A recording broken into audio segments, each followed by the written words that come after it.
How do you handle people crying at work?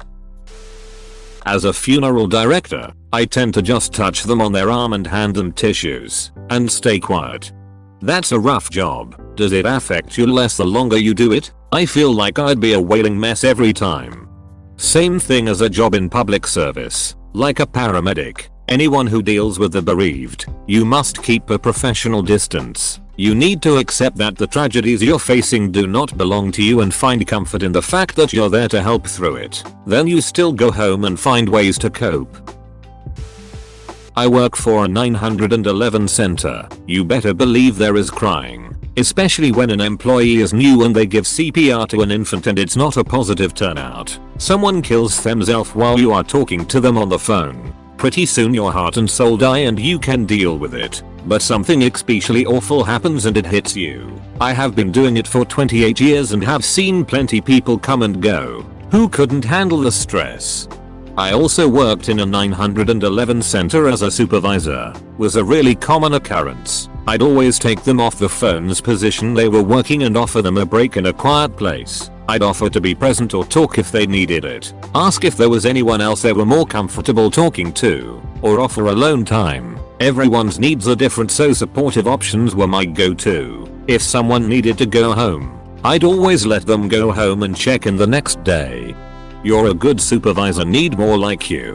One boss from an old job. His wife was a 911 operator. I was trying to get in there because it pays well out here and I have some pretty morbid humor. I spoke with her on the phone and she changed my mind pretty quickly. She said everyone has that call where they're done and it's usually because it hits close to home. The last operator they had quit. She had a babysitter call in. 4-year-old stopped breathing and has asthma. The operator had a 7-year-old with bad asthma. The whole call must have felt surreal for her.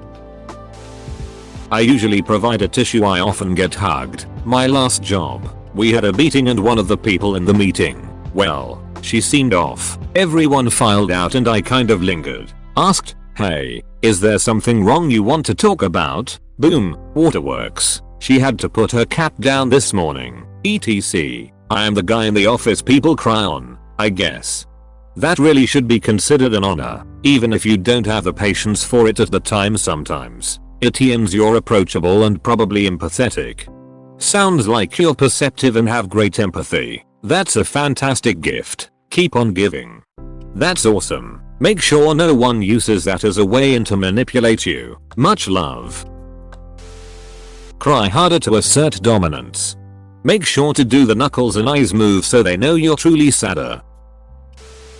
I'm a teacher, so it's a daily occurrence for me. I have a jar full of candy, usually chocolate, on my desk. The kids call it sad candy, a chair, and a big round plush bird toy just the right size for hugging. His name is Sherbet, cause he's colored like rainbow sherbet. They can talk it out with me or just cry in silence if they'd rather, but I just sit with them until they're ready to rejoin the world. It's sad, but I have this shit down to a science. I had teachers like you. I still think about them decades later. Some of them made huge differences in my life and never knew it. Was debating going back to school and becoming a teacher myself to pay it forward, but I don't think it's in the cards for me. Thanks for being a good one. One day someone is going to look back and remember you as a person that took the time to help them through a difficult time with patience and compassion. Sherbet has heard some shit. I've let kids use him when they have to speak to the school social worker, so probably way more than any stuffed rainbow bird should hear. You are a good human. It is sad, but having a safe space to feel emotions and yet also not be completely isolated is so underrated. I follow the golden rule, so I ignore them, pretend not to see them, and later talk to them normally like nothing happened, because that is what I want in their position. Or you could just do the opposite and yell really loud, "Go be sad somewhere else." That way, next time you're crying you can be absolutely 100% sure no one will care, and it will even be genuine. "Excuse me, Clarice, could you maybe cry after I'm done with this meeting? Thanks." Is there anything I can do? Then just listen. Often the listening is enough. In my experience, most people when they cry don't want advice, they want some to vent to. But that is just me, it might be different for some people. Right? And the point is that you'll expect them to say no. but still asking if there's anything you can do is often helpful. I work in healthcare, so this happens quite frequently. Usually it's patients. Most often, people just want their feelings validated and that someone understands them. That's all. Being empathetic goes a long way. Yes. Empathy truly goes a long way. True, but many people in jobs outside of healthcare don't think like this.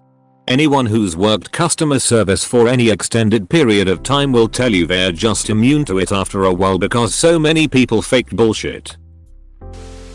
Bust out the water bottle and spritz them while saying go on, Jit. You jest, but that's actually what I did to a friend of mine. They were in a bad mood, and the absurdity of being spritzed like a cat pulled them out of it almost immediately. I've done it to the guys at work when they are dragging their feet when stuff needs to get done.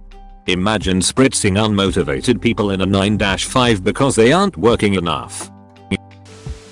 Someone who reported to me came to my office to ask about the process for reporting that her company laptop was no longer in her possession. Turns out her adult child was arrested and the police took every computer in the house, including hers. She didn't offer up the charge and I didn't ask, but she was barely hanging on. A bit later she came back to my office, shut the door, and said, "Can I just be in here a minute?" I told her of course. Then she broke down in tears, like soul-crushing, heartbreaking tears. I hugged her and just let her cry until she pulled back, then offered her some tissue and told her she could stay as long as she needed to. Honestly, I needed a tissue too. Opposite end of the spectrum, I had a young employee that I knew was looking to leave. He'd been very vocal about it to anyone who would listen. He was 3 years out of college but thought he should be running the department already. A training opportunity came up but with limited spots. Basically only enough for a third of the team.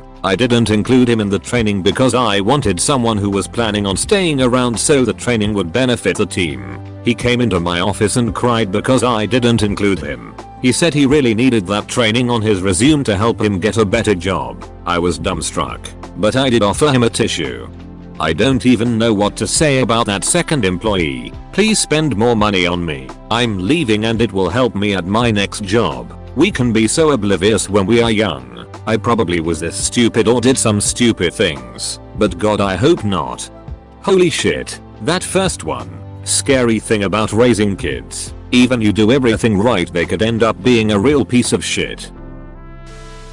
Many years ago male was having an extended discussion with a female co-worker about something technical and I noticed that she would periodically start crying during our talk. I was so dense that I thought, perhaps out of intended politeness, that I should just ignore this and go on. For some reason I have often thought about this and reflected on the fact that it would have been much more humane to at least ask her if she was okay, if she would prefer to talk later, if she would like to talk instead about what was upsetting. Later I heard from someone else that she had traveled to the area from another state with her boyfriend. He had a job at another company nearby that was expanding rapidly and she had received the news that he was already cheating on her with multiple co-workers. Honestly, I hope you don't feel bad. I think your reaction was one of several totally reasonable, kind responses. Everyone is different. If I were in her shoes I would have been hoping for you to just ignore it. I've cried at work, and in my experience, if someone asks me what's wrong in the moment I am trying not to cry, I will absolutely lose it. I'd rather they ignore it and let me compose myself and continue a professional conversation. Saw a chick crying at work, sitting outside. Half wanted to ask her if she was okay, but when someone is crying hard sometimes they just want to be left alone in their feelings and it must be embarrassing enough to cry at work. So I left her alone and kept walking. It depends on the person, but a lot of the time, you can ask them, "Are you okay?" OBV they aren't. But it's the easiest way to show you care, then ask them if they'd like to be left alone.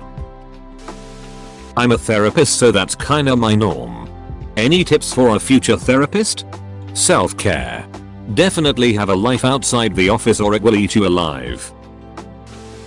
I hide in the private bathroom until I get it out of my system. Other people crying. They can find their own damn bathroom. You crying? Question mark. There's no crying in baseball, usually snaps them out of it. But we're not playing Pixabay. Surprise curveball to the face. Thanks for watching. Subscribe for more Reddit videos.